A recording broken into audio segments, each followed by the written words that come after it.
Peggy 18.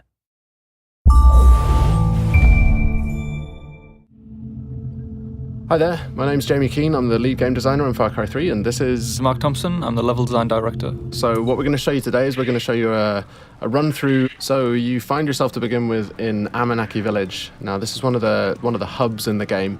It's kind of a friendly area where you can rest, recuperate, you're going to feel a bit of the life of the world, but you're never under threat here. You can also do things like you can go to the store and buy new weapons and things like that, but it's basically your safe haven in the world. I was out hunting this morning, got lucky. So at this point, if you look at the mini-map, it doesn't have a lot of useful information on it. Actually, it's almost entirely useless, apart from the radio tower icon you can see there. Whenever you get to a new area of the world, the map will look like this. So the first thing you need to do is find the nearest radio tower, which is generally a visible landmark on the horizon. And then you need to head up there and take off the GPS scrambling device, which Vass and his pirates have put there. So they're always going to be pretty much in high places in the world, areas that you're going to find easy to see. We wanted to make it a slightly different challenge to the rest of the gameplay. A lot of the gameplay in the world is combat oriented, whereas this we wanted to make much more of a kind of a jumping puzzle. This one's the first one that you come across in the world, so it's a really light challenge, but later on in the world it's going to become a little more tricky. We want to emphasize that feeling of vertigo, so you're going to have some pretty gnarly jumps to try and make. You're going to hear the wind kind of rattling through this thing. You're going to hear it creaking. So later on it becomes much more of a challenge. But for now, this is a pretty easy one. It's a fairly straightforward route straight up to the top. Yeah. But, I mean, the level designers did get a little bit mean with the later ones. More than a little bit, I'd say. Yeah. Some of them. But in a good way. It's a good job they don't do anything like put their names in the credits so everybody knows who they are. You can't find people on the internet like that anymore. No. Alright, so you can see a bit of the size of the scale of the world. We're showing about 1/20th of the world in this demo, so you can just take a little bit of a look around and you can see the kind of the overall scope of the game as a whole.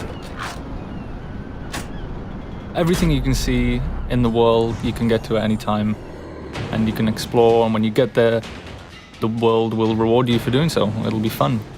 With these reveal sequences, we want to show you a little bit of the world, some sort of suggestions on areas where you can go to explore afterwards. If you take a look around in the horizon as well, you'll see these kind of black smokestacks. Now, these are the outposts that are scattered around the world. They're probably your best next step. So you can see the big red areas on the map.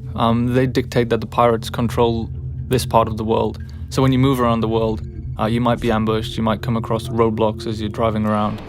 But what you can do is, if you head to the outpost, you can actually take it back and claim this part of the island as your own, well, as yours along with the rebels, the Rakyat.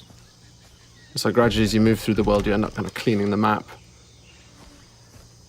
And taking it back for the locals, which in turn makes life easier for you as you move around. Right, so we spotted a couple of goats. So we're going to kill the goats with extreme prejudice. That was quite unfriendly, I thought.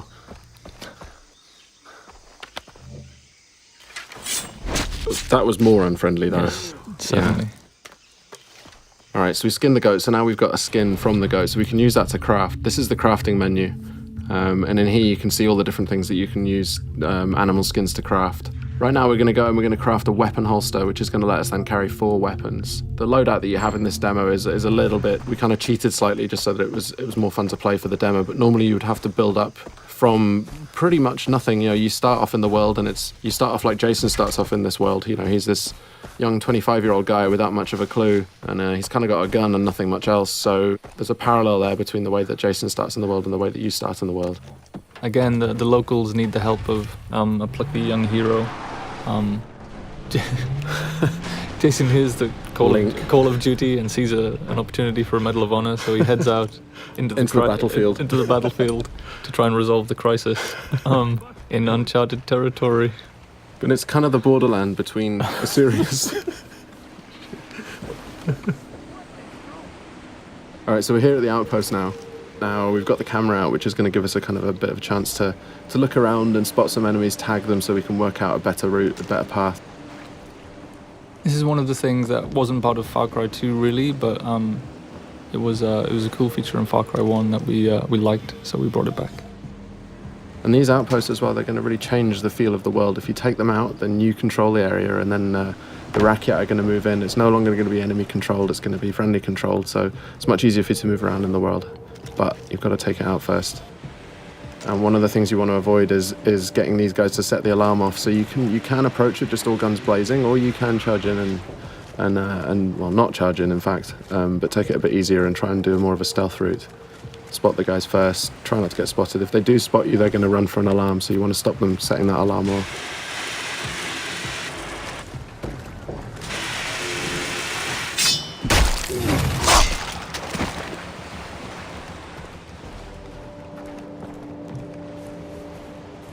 Alright, so we're trying to do a bit more of a stealth route here. Got to be a bit careful. That white line you can see there is a detection meter. If that fills up, they're going to spot you and then combat's going to start. So we've used a rock there to distract that guy. So he's going to go and check that out. And in the meantime, we can go off and head off around here and do a death from above. Okay, so he's now alerted. So these guys, you can see he's heading over for the alarm there. That's a good shot. A little too good, some might say.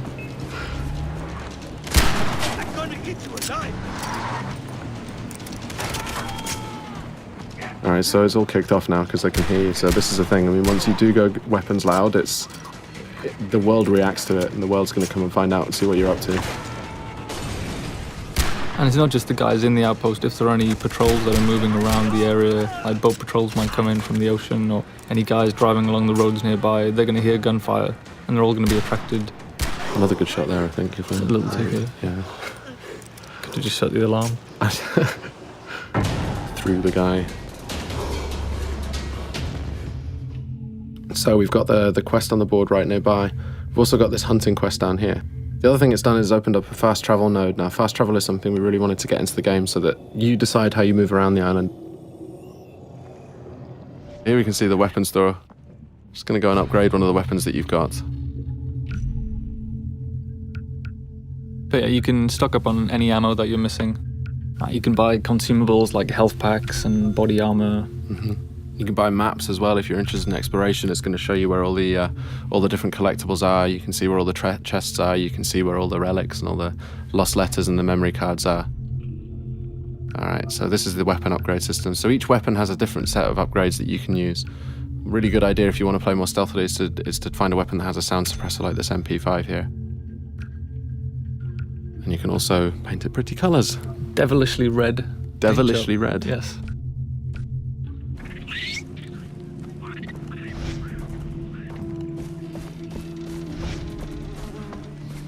Alright, moving up to take this quest, which is just on the board over here.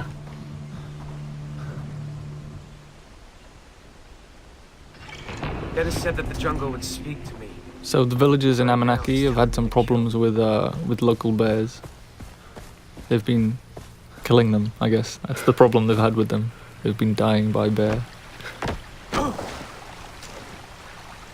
And the thing with these as well is we want to add a sort of a gameplay challenge as well. So it's not just going to be a question of getting in there and shooting them, however, but we want to add a little bit of a challenge in terms of the weapon that you can use. So this one, you've got to use a shotgun to take these bears out.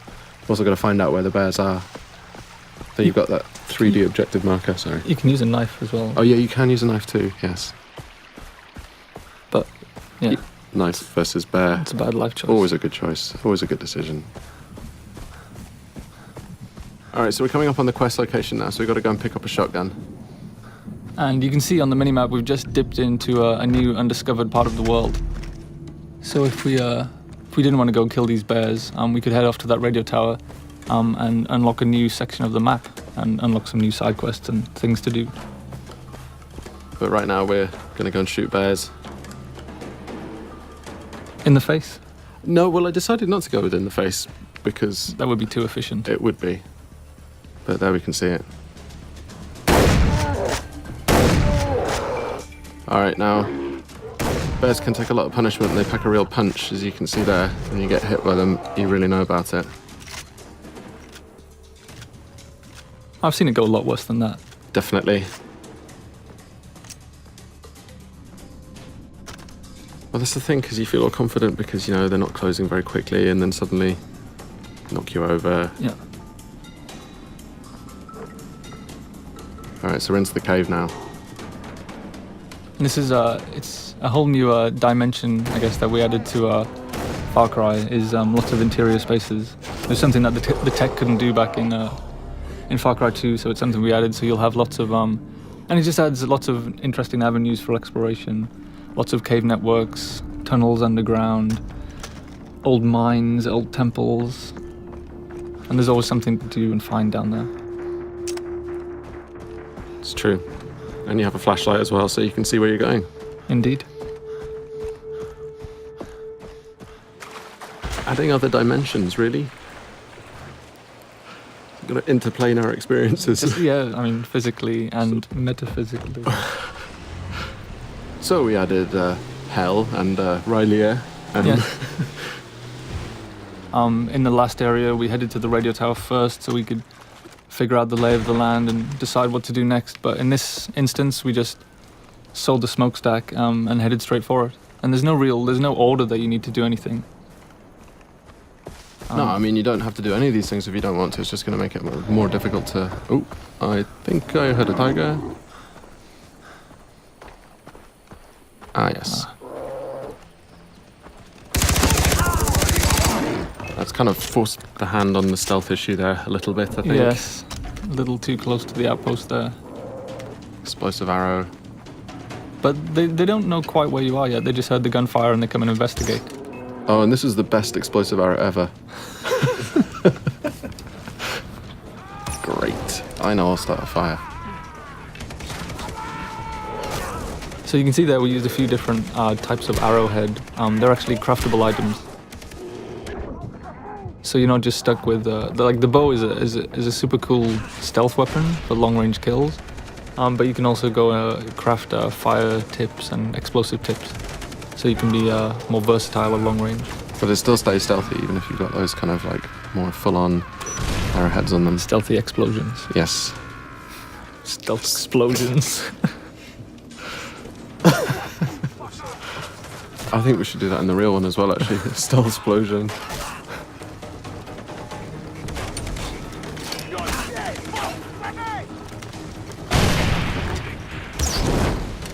So yeah, this one, when the stealth thing went out the window, I think it was just all guns blazing. Oh, and the alarm's been triggered as well. Great.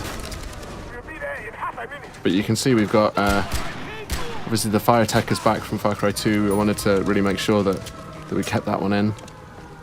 It's a really important part of the gameplay. You can really kind of corral people using fire. And the wildlife as well. And the wildlife too. Now you may have heard just on the VO there, they're letting you know which direction that they're coming in from. So you can kind of prepare. If you've got a little bit of time, you can see that countdown ticker, and you can kind of prepare for when these guys come in. That was a warm welcome. Yes. And there he goes, flying through the air. No fun was had there at all. No. No, I didn't enjoy that at all. I enjoyed the bit where you missed everyone with the arrow at the start. Really? Still? Seriously? Man.